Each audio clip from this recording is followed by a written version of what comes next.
How to get your first 100 subscribers after 40 without shorts and without going viral.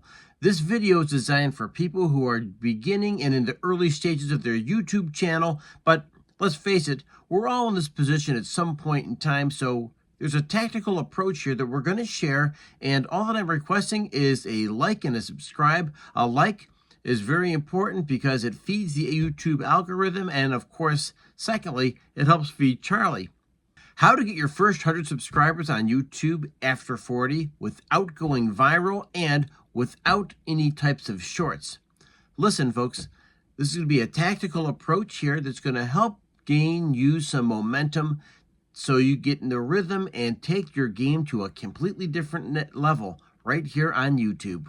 So in this video, we're going to go through what's called the 3T framework.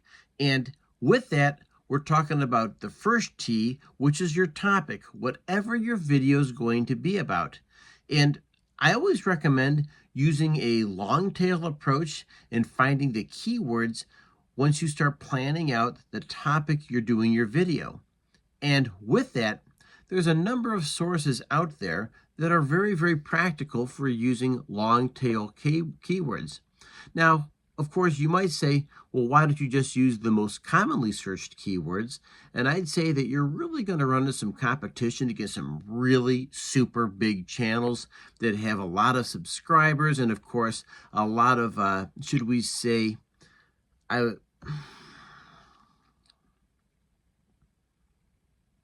you're going to run into some really big channels that tend to have a lot of sway and leverage already built in with YouTube. So when we go with long tails, we're not going to get as much traction, but we're going to get traction, and that's critical. And secondly, and equally as important, you know you're niching into your audience a little bit more, and I got to be honest with you. Niching into your audience really does have some pull because now you're looking at a specific keyword phrase that jumped out at this audience, and in that audience, you're going to find some really, really valuable nuggets of gold that will become assets to your YouTube channel. So that's the first T. Once again, going to your topic. Number two, the second T really has a lot to do with people finding your video. Now, you can have the best video and you can really have put together a masterpiece, but the way YouTube works is people are going to scroll and look for the videos that not necessarily sound interesting, but quite often the one that looks interesting. Now, you might say to yourself, that's not right, that's not fair, I put a lot of time into my video, and I get it. That is a frustration point for people, but think of it from their point of view. And once again, if you think of it from the viewer's point of view, they're going to be either on their phone or on their computer or maybe on a television set going through YouTube TV. And what happens? Sure enough, they're going to type in a search query and they're going to start looking, and up pops maybe 3, 4, 5 different videos that are the best match to what YouTube can pull up. And sure enough, your video might pop up, but hold on, what makes them click? And with that, an intriguing, meaningful thumbnail really helps out a ton. If I could be more specific, something with maybe 2 to 3, at the very most 4 words on it, and maybe some kind of an emotional expression that tends to work best. Even on this channel, I've tinkered around some different thumbnail ideas. Imperfect, of course, but the fact is, I've had some traction with what would work best for my YouTube channel as opposed to the other channel I have, and I've found some things that really, really work out. So please don't be the person who creates the great video and misses the key ingredient, which is making a good thumbnail.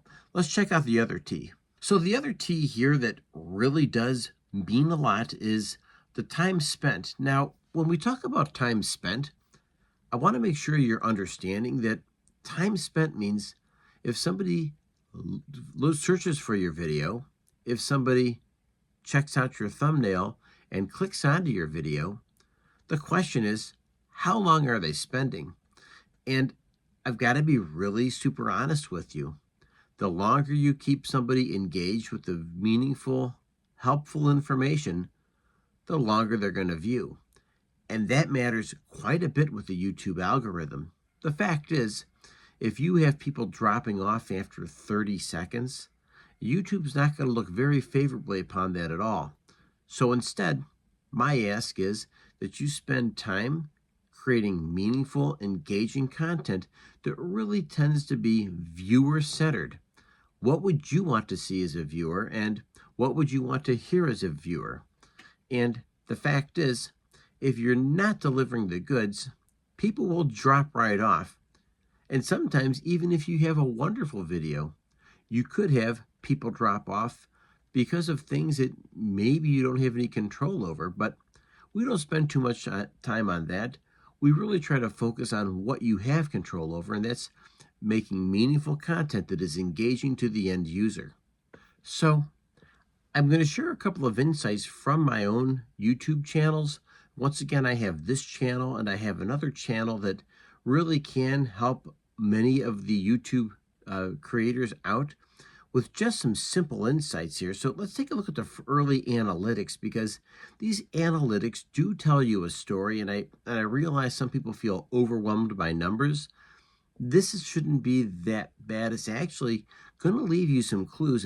If you're a detective and you're playing detective with your channel and really approaching this in a way of what ideas you have and what problems you run across and what solutions are there, it's really going to be a framework that helps you out a ton. So let's go ahead and look at the two things that I really think matter a ton when it comes to your videos. The first thing is called your CTR, also known as your click-through rate. In other words, when somebody sees your thumbnail pop up on one of their searches, they're going to do one of two things. Either they're going to scroll right past you because it didn't jump out at them, or number two, they're going to click because your thumbnail appeared to be interesting. I hate to put it this way, but think of it as scrolling through Netflix or Amazon Prime, where you're going through the different videos or movies you might consider watching, and it could be a great movie, but if the title cover box looks crummy, chances are you're not going to do any additional digging. So I want to remind you, make sure that you have something that's going to get through to the end user once again. And what do you consider successful as a click-through rate? Well, try 5%. That's it. Now you might say, I want 100%. Ain't happening. 50%, almost unheard of. I've had a few videos that have had 8 to 10%, in some cases 12% click-through rates. But remember, the more video times your video gets recommended, well, the lower click-through rate you're going to have. Is just human nature, and don't take it personally. But I want to remind you, a 5% click-through rate ain't too shabby. The other thing that I'd like to make sure that you're cognizant of is that making sure that your retention rate, we're talking about a retention rate of like 40%. As long as you can keep it above this 40% rate as long as possible, because eventually you'll start dropping down. It happens, and it usually happens at the 1.5 to 2 minute mark. That's when most videos will have people that stop listening and move on to something else. And folks, if you get people past 2 minutes, then you know you have a winner.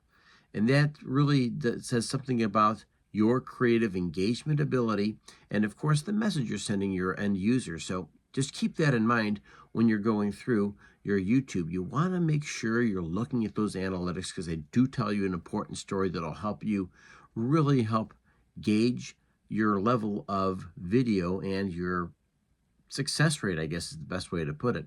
I'd also like to make sure that you're, once again, making your videos searchable. Type in a search query and see what pops up. You might say baseball pitches. Okay, that might pop up. Fair enough. Now you might say best baseball pitches as a query, but you might say best baseball pitches to 1, hit a home run, or best baseball pitches to strike out a batter. And with that, now you see what's really going on here. You're digging a little bit deeper into each of those searches. And let's face it, best baseball pitches to strike out a batter on a 2-pitch count. That's important. Maybe a 2 strikeout count. You understand how the long tail keywords can really help you dig in and dial in a little bit better. Let me give you another example. Chocolate chip cookies. Okay. Low calorie chocolate chip cookies. Making chocolate chip cookies. Best chocolate chip cookies to take to a party. Okay. From there, you can dial in a little bit more. Now you might find low calorie, protein filled chocolate chip cookies. You may find another angle on this, which is chocolate chip cookies to take to a party like grandma used to make. You get the idea. Once again, what you're really doing is you're digging and digging in a little bit more and trying to figure out what exactly your viewer is looking for, and once again, how you can provide content that really delivers magic to that viewer. And when you're doing that, folks, you're going to have a real successful channel. And on top of that, you're going to have people that are liking and subscribing to your channel. So with that, ladies and gentlemen, I really enjoyed sharing this with you. Thank you for joining me. I want to remind you, a like and a subscribe does wonders because you do help me feed Charlie. But more importantly, I'm able to give you more helpful insights, particularly when you're starting your YouTube channel and you're under 1,000 subscribers. I can help you. And once again, and together, we grow together. Remember, engage, encourage, and inspire, and amazing things are going to happen on your YouTube channel. Have a great day.